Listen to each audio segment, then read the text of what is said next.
Welcome back नाज़रीन, clinic online में दोबारा खुशामदीद। ब्रेक पे हमारे साथ मौजूद थी सुरैया साहिबा और बहुत सारी मल्टीपल कंप्लेंट्स थी आपकी, और इसके लिए मैंने उनसे दोबारा मैं कह देता हूँ कि बरोज़ बुत आगा खान हॉस्पिटल में डॉक्टर अस्मा उस्मान के क्लिनिक पे शाम 4 बजे पहुँच जाइएगा, और हमने आपकी पर्ची डॉक्टर साहिबा को लगा दी है। डॉक्टर साहिबा दोबारा आ जाते हैं वैक्सीनेशन पे कि ये बताइए, आपने बताया पैदाइश पे एक बीसीजी और एक पोलियो, उसके बाद फिर 1.5 महीने, फिर 2.5 महीने और 3.5 महीने में जो है वो 5 टीकों का एक कोर्स होता है जो कि बच्चे को दिया जाता है। फिर 90 महीने में मीज़ल्स का दिया जाता है, और उसके बाद गवर्नमेंट के सेटअप में 12 महीने पे भी दिया जाता है। उसके बाद आगे कौन कौन से टीके? वो जो पेंटा हम लगा रहे हैं ना 3 महीने, उसमें भी अब ऑप्शनल वैक्सीन, क्योंकि वो मैंने इसमें रेगुलर कोर्स में नहीं बताई है। नहीं, रेगुलर कोर्स बताएं भैया, पहले रेगुलर बताएं। उसमें MMR 15 महीने पे है। ठीक है, MMR का मतलब मीजल्स, मम्स, रूबेला। ठीक है। उसके बाद फिर 2 बूस्टर्स हैं, DPT और पोलियो के, जो कि 18 महीने पे पहला बूस्टर है और दूसरा है 4.5 साल से 5 साल तक का अर्सा है। तो ये कंप्लीट है प्रोग्राम, इसमें एडिशनल वैक्सीन नहीं है। अच्छा, बूस्टर की क्या अफादियत होती है?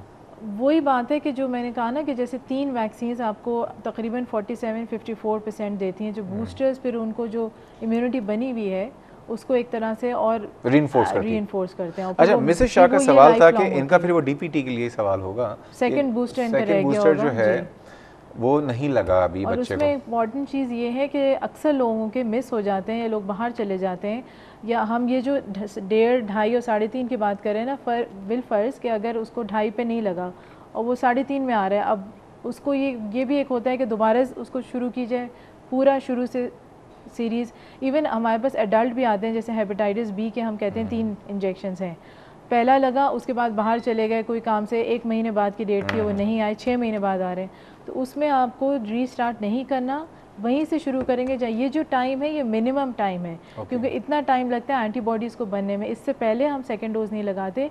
लेकिन अगर इसके 1 महीने के 3 हो जाएं या 6 महीने हो जाएं, या 5 साल में बूस्टर लगना था 5.5 हो गए या 6 साल हो गए, तो उसको कोई मसला नहीं। पहले तो मिसेस शाह जो है परेशान नहीं हो अपने साहबजादे के लिए, और वो टीका अभी भी लगवा सकती हैं, पहली बात। बिल्कुल। अच्छा, अब ये बात तो मिसेस शाह साहबा की हो गई।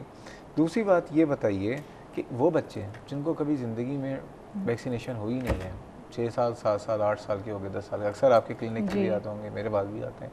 अब उनके माँ बाप के सवाल होते हैं कि भाई क्या करें, हमने तो टीके उस वक्त लगवाए नहीं, अब क्या इनको शुरू से अब तो लगवा सकते हैं या बस अब इनकी उम्र गुजर गई? नहीं, ऐसा नहीं, क्योंकि ये जो एक प्रोग्राम है ये तो गवर्नमेंट का, वही हम कहते हैं कि पहले 5 साल कि ये वल्नरेबल एज होती है कि इसमें क़ुव्वत मुदाफ़ित कम होती है, कि प्रोग्राम उसके लिए बना है। लेकिन अगर कोई 6 साल का हो गया तो ये नहीं कि वो उसको नहीं लगेंगे, उसके लिए कैचअप शेड्यूल कहलाता है, ये रूटीन से हट के वो, जिसमें इवन अगर वो 6 का भी है, कैचअप शेड्यूल है कि वो कैचअप तो पता है कि वो कैच करेगा उसको, CATCH वाला कैच, कि वो क्योंकि डिले हो गया है और उसको एक भी नहीं लगा है। आज ही कल बल्कि मेरे क्लिनिक में आया था जो 6 साल का था, उसको एक भी टीका नहीं लगा था। तो उसमें हम ये करते हैं कि फिर ये सारी वैक्सीन जो इनिशियल, यानी BCG हम फिर गैप नहीं देंगे कि वो बर्थ से तो गुजर चुका है, तो वो BCG भी, MMR भी, पेंटा के जो यानी ऑल 8 उसको एक साथ उस वक्त लग सकते हैं। ये भी इम्पॉर्टेंट है कि लोग डर जाते हैं कि इतने सारे टीके लगेंगे बच्चे को कोई नुकसान होगा, ऐसा नहीं है। आप ये सारी वैक्सीन हम मुख्तलिफ, हमारे अल्लाह ताला ने 2 हाथ 2 टांगे दिए हैं, हम उस पर डिफरेंट साइट्स पे उसको लगा सकते हैं एट द सेम टाइम। अच्छा, वैक्सीन के बाद रात में बुखार अक्सर बच्चे को हो जाता है, माँ बाप बड़े परेशान होते हैं, लड़ाइयाँ हो जाती हैं, देखा तुम, मैंने कहा था मत लगवाओ, तुम्हारे कहने से बच्चे को बुखार हो गया। बुखार क्या तो ये हम बताते हैं, जैसे वो BCG का भी एक उन्होंने क्वेश्चन किया था कि वो साइड इफ़ेक्ट्स, एक नॉर्मल माइल्ड साइड इफ़ेक्ट्स होते हैं हर वैक्सीन के। हम कहते हैं कि इवन आप पैरासिटामोल भी खा रहे हैं, कोई भी दवा साइड इफ़ेक्ट फ्री नहीं है, लेकिन वही बात कि आप उसका रिस्क और बेनिफिट को वे करते हैं कि वो एक टेम्प्रेरी साइड इफ़ेक्ट है जो 1 दिन का बुखार है, और वर्सेस वो बीमारी है जो कि लाइलाज है और जानलेवा है। तो अब उसके लिए भी बहुत सारी चीज़ें हैं। अब हल्का सा बुखार है 100-101 का, और वो उस इजीली पैरासिटामोल से कंट्रोल हो जाता है। हम ये बताते हैं मैक्सिमम 1 से 2 दिन, बस वो नॉर्मल सी चीज़ है। बिल्कुल, ये एक नॉर्मल साइड है, और वो DPT का होता है, बाकी वैक्सीन में तो वो भी नहीं होता। कुछ है जैसे मीजल्स के बाद हल्का सा रैश हो सकता है, तो वो भी है कि 1-2 दिन में सबसाइड हो जाता है, वो एक नॉर्मल साइड इफेक्ट। BCG का भी उन्होंने पूछा था ना, BCG का, जी बिल्कुल, BCG का भी जवाब देंगी, लेकिन हमारे साथ कॉलर्स की दोबारा एक लाइन लग गई है और फिर वो कॉलर बाद में नाराज़ भी होते हैं। शाजिया साहिबा हैं। अस्सलाम वालेकुम शाजिया साहिबा। जी वालेकुम सलाम डॉक्टर सरदार। कैसी हैं आप, ठीक हैं? जी ठीक ठाक, आप ठीक हैं? अल्हम्दुलिल्लाह।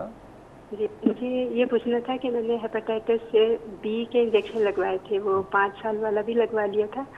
तो उसके बाद फिर मैंने टेस्ट करवाए बी एंड सी के, तो दोनों नॉन रिएक्टिव आए हैं। तो इसका क्या मतलब है, क्या ये रिएक्टिव भी हो सकते हैं कभी? नहीं, आपने जो एहतियातन लगवाई थी वैक्सीनेशन हेपेटाइटिस बी की ना, जी जी ठीक है।